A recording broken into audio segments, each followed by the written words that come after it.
अगर आप चाहते हैं कि मैं जब भी कोई वीडियो अपलोड करूं और आपको उसके बारे में पता चल जाए, तो इस चैनल के बेल आइकन पर क्लिक करिए ताकि आपको नोटिफिकेशंस मिलते रहें। House of the dragon season 2 episode number 4। Episode का नाम है the red dragon and the gold. Episode की शुरुआत होती है डेमन से। वो हैरन हॉल पर कब्जा कर चुका है और कुछ वक्त से यहीं पर रुका हुआ है। वो सपने में यंग रेनेरा को देखता है। वो उसे ताना मारती है, कहती है तुम मुझे बर्बाद करने पर लग गए हो क्योंकि तुम्हारा भाई मुझे तुमसे ज्यादा प्यार करता था। डेमन सपने वाली रेनेरा का सिर काट देता है, लेकिन वो फिर भी बोलती रहती है, उसे कोसती रहती है। एक रेवन आया है, सर साइमन स्ट्रॉन्ग की आवाज आती है। डेमन के सपने को बीच में ही रोकती है। अगली चीज जो हम देखते हैं वो है प्रिंस डेमन का बेड में उठना। उसके हाथ खून से रंगे हुए हैं। साइमन स्ट्रॉन्ग डेमन को रिपोर्ट करते हैं। एगॉन की सेना किंग्स लैंडिंग से 2 हफ्ते पहले निकल चुकी है। रोजबी और स्टॉकवर्थ ने एगॉन का झंडा बुलंद कर लिया है और अपने सैनिकों को सर क्रिस्टन कोल के लश्कर में शामिल कर लिया है। सर क्रिस्टन की सेना अब 3 गुना ज्यादा हो गई है और उसकी अगली मंजिल हैरन हॉल हो सकता है। डेमन रिवरलैंड्स के लीडर ग्रवर टली से मिलना चाहता है, पर बढ़ती उम्र की वजह से उनकी तबीयत खराब रहती है और वो किसी से मिलते जुलते नहीं हैं। सो डेमन उनके ग्रैंडसन ऑस्कर टली से मुलाकात करता है। वो यहाँ का लॉर्ड पैरामाउंट है क्योंकि उसके पिता की मौत हो चुकी है, यानी अपने दादा के बाद वही इस जगह का लॉर्ड बनेगा। डेमन इस बच्चे को उसके दादा के खिलाफ भड़काने की कोशिश करता है, यही कि वो कोई ठोस कदम उठाए। देखते हैं ऑस्कर क्या करता है। वहीं ड्रिफ्ट मार्क में हमें एलन और एडम की बैक स्टोरी पता चलती है। ये कॉर्लिस द सी स्नेक से कनेक्टेड है। कॉर्लिस की पत्नी रेनिस शिपयार्ड पर आती है और बातें करते हुए एलन के चेहरे पर हाथ रखती है। वो कहती है उसकी माँ बहुत खूबसूरत रही होगी।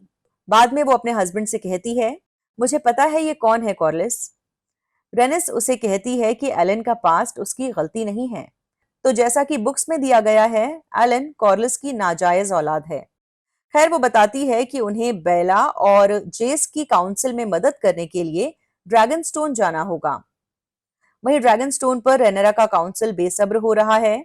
बेला और जेस क्वीन की गैर मौजूदगी में एक्शन लेने के लिए तैयार हैं। रेनिस और कॉर्लिस वहां पहुंचकर सिचुएशन संभालने की कोशिश करते हैं। रेनेरा वापस आती है। यहाँ सब चाहते हैं क्रिस्टन कोल को रोकने के लिए एक ड्रैगन भेजा जाए। जेस गुस्से में है कि उसकी माँ इतने क्रिटिकल मौके पर गायब हो गई। वो रिवील करती है कि उसने एलिसेंट से मिलने की कोशिश की ताकि जंग टल सके। रेनेरा कहती है कि अब वो एक नतीजे पर पहुंच चुकी है, या तो वो अपना क्लेम हासिल करे, जंग जीते, या फिर मर जाए। फिर रेनेरा एक एक्सपीरियंस्ड फाइटर को क्रिस्टन कोल से मुकाबला करने के लिए भेजती है। जेस या बेला खुद अपने ड्रैगन्स के साथ लड़ने जाना चाहते हैं, लेकिन इस काम के लिए चुना जाता है ड्रैगन मेलिस की ड्रैगन राइडर रेनेस टारगेरियन को। अकेले में रेनेरा जेस को आइस एंड फायर प्रोफेसी के बारे में बताती है। वो कहती है उसका वारिस होने के नाते उसे पता होना चाहिए कि वो सिर्फ राजगद्दी हासिल करने के लिए नहीं लड़ रहे, बल्कि ये एक बड़े मकसद के लिए किया जा रहा है।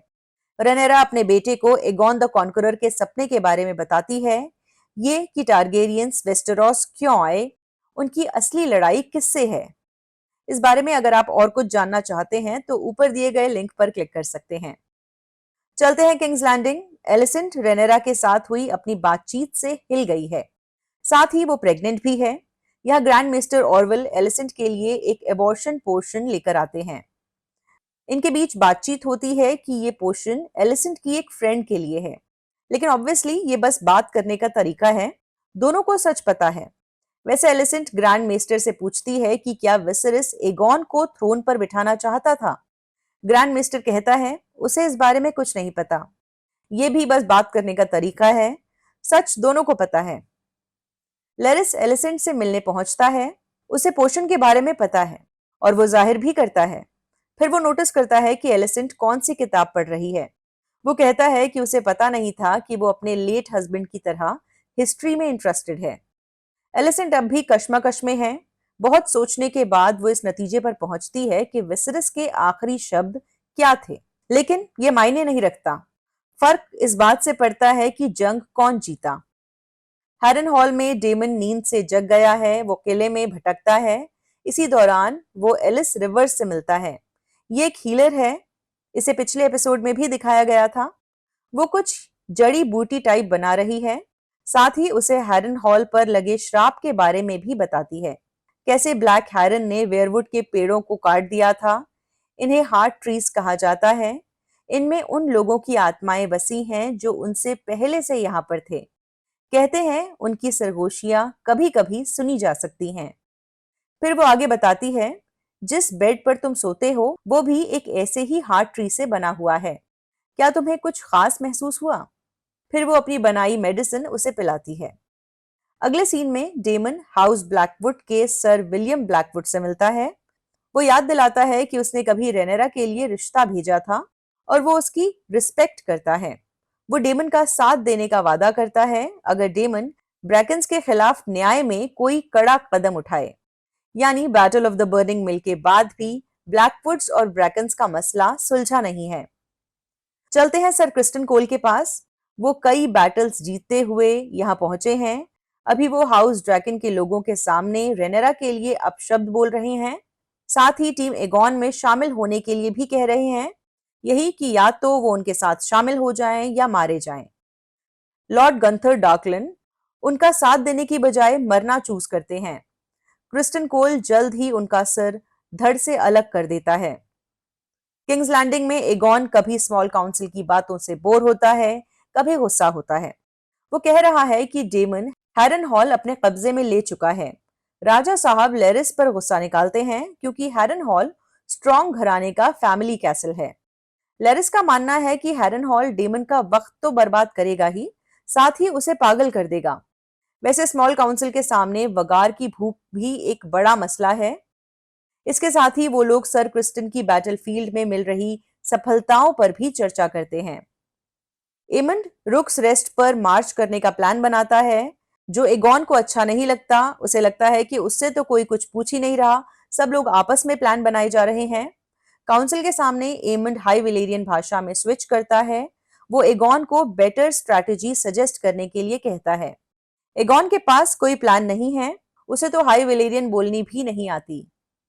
यहाँ पर हमें क्लियर नजर आ जाएगा कि एगॉन अपने छोटे भाई से घबराता है और उससे पंगा नहीं लेना चाहता। जब एगॉन अपने कमरे में वापस आता है तो देखता है कि उसकी माँ विसरस की किताबें ढूंढ रही है। वो उसे बताता है कि उसने तो इन किताबों को हटा दिया है। एलिसन फ्रस्ट्रेटेड है कि उसका बेटा सोचता है कि शायद सर पर ताज पहनने से अकल भी अपने आप आ जाती है। वो कहती है उसने अपनी सीट अर्न करने के लिए कुछ नहीं किया। एगॉन पूछता है कि वो क्या चाहती है, वो क्या करे। वो कहती है कुछ नहीं, काउंसिल जो कर रहा है उसे करने दो, यानी कि हाई टावर्स जो चाह रहे हैं उसे होने दो। सर क्रिस्टन कोल दिन दहाड़े रुक्स रेस्ट पर मूव करने के लिए रेडी हैं। वो अपना अटैक प्रिपेयर कर रहे हैं। साथ ही किंग एगॉन द सेकंड अपना बैटल गियर पहन रहा है। यहाँ से बहुत दूर उसकी दूर की रिश्तेदार रेनिस टारगेरियन भी जंग के लिए तैयार हो रही है। वो अपने पति कॉर्लिस को अलविदा कहती है और अपने ड्रैगन मेलिस पर सवार होती है। टीम ग्रीन कैसल की तरफ बढ़ती है। उन पर चारों तरफ से तीर बरसाए जा रहे हैं। वो खुद को बचा रहे हैं। फिर रेनिस टारगेरियन आती है। उसका ड्रैगन मेलिस क्रिस्टन के लोगों को खाक कर देता है। क्रिस्टन कोल की आर्मी युद्ध भूमि पर वगार और एमंड को समन करते हैं और आता है एगॉन। वो अपने ड्रैगन को कमांड देता है, फॉरवर्ड सनफायर। मेलिस और सनफायर हवा में कलाबाजियां कर रहे हैं। मेलिस जीत रही है। तभी एमंड और वगार एगॉन की मदद के लिए आते हैं, लेकिन एमंड अपने ड्रैगन को ड्रकारस कहता है। इस बात की परवाह नहीं की जाती कि इस ड्रैगन फायर में कौन जलेगा। एगॉन और सनफायर जमीन पर गिरते हैं और नीचे क्रैश होते हैं। रेनिस इस पॉइंट पर ड्रैगन स्टोन वापस जाकर विक्ट्री क्लेम कर सकती थी, लेकिन वो अटैक करने के लिए टर्न करती है। एमंड फाइट करने के लिए रेडी है और उनके ड्रैगन्स हवा में एक दूसरे पर आग उगलते हैं। मेलिस वगार से साइज में छोटी होने के बावजूद उसे काफी जख्मी करती है। वगार जमीन पर गिरता है और कुछ ट्रूप्स में क्रैश करता है, इंक्लूडिंग कोल, जो बेहोश हो जाता है। मेलिस कैसल के ऊपर हवा में है और नीचे से वगार अचानक अटैक करता है। वो मेलिस की गर्दन पकड़ लेता है। मेलिस के साथ रेनिस खुद को हवा में छोड़ देते हैं और नीचे जमीन पर गिरते हैं। उनके गिरते ही जैसे कोई ब्लास्ट होता है। रेनिस का चैप्टर लगता है हमेशा के लिए क्लोज हो चुका है। वहीं कहीं आसपास ही क्रिस्टन कोल डेड बॉडीज से घिरा हुआ है। वो होश में आता है, एक सोल्जर की अटेंशन पाने की कोशिश करता है और जब उसके आर्मर को छूता है तो उसके अंदर सिर्फ राख है। ग्वेन क्रिस्टन कोल की आर्मी के बचे हुए लोगों को कैसल पर कब्जा करने के लिए लीड करता है। क्रिस्टन कोल जंगलों में एगॉन को ढूंढने जाता है। वहीं एमंड अपने भाई तक पहुंच गया है। वो तलवार खींचता है जैसे एगॉन को मारने वाला हो, लेकिन एमंड अपने भाई को मारता नहीं। वो एगॉन की विलेरियन तलवार उठाता है। वहीं अपने राजा को प्रोटेक्ट ना कर पाने वाला क्रिस्टन कोल घुटनों के बल गिरता है। इसी के साथ खत्म हो जाता है ये एपिसोड। कैसा लगा कमेंट्स के जरिए जरूर बताइए और इस वीडियो को लाइक करना मत भूलिए। बाय। एक मिनट, अभी कहाँ जा रहे हैं? अभी इस वीडियो को लाइक करना है, अपने दोस्तों के साथ शेयर करना है और अगर मन में कुछ विचार आए हैं तो वो भी कमेंट के जरिए बताने हैं।